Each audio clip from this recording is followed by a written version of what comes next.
Hi అందరికీ నమస్తే. నేను మీ Nandini women health coach. Periods 2 మంత్స్కి ఒకసారి 3 మంత్స్కి ఒకసారి లేదా అసలే రావడం లేదా? ఇది పీసీఓడి వల్ల వస్తున్న ఒక సమస్య. అసలు పీసీఓడి ఎందుకు వస్తుందంటే మన శరీరంలో ఉన్న హార్మోనల్ ఇన్బ్యాలెన్స్డ్ వల్ల ఇన్సులిన్ ఆర్ అండాశయాలు ఎగ్స్ తక్కువ అవడం ద్వారా ఇలాంటి ప్రాబ్లమ్స్ వస్తాయి. దీనివల్ల వచ్చే సమస్యలు ఏమిటంటే పీరియడ్స్ సరిగా రాకపోవడము, బరువు పెరగడం, హెయిర్ లాస్ అవ్వడం, పింపుల్స్ రావడం, అలాగే ప్రెగ్నెన్సీ సరిగా రాకపోవడం. ఇలాంటివన్నీ మనం తగ్గించుకోవాలంటే మనం ఏం చేయాలి?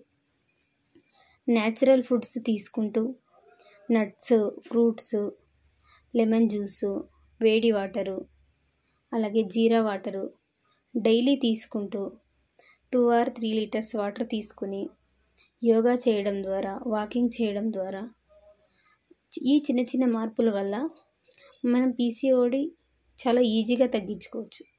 డైలీ రొటీన్గా నేను చెప్పిన అన్నీ పాటించడం వల్ల మీరు 2 or 3 మంత్స్లో పీసీఓడి తగ్గించుకోగలుగుతారు. మీకు కనుక ఈ వీడియో నచ్చినట్టయితే లైక్ చేయండి, షేర్ చేయండి, సబ్స్క్రైబ్ చేసుకోండి. Thank you.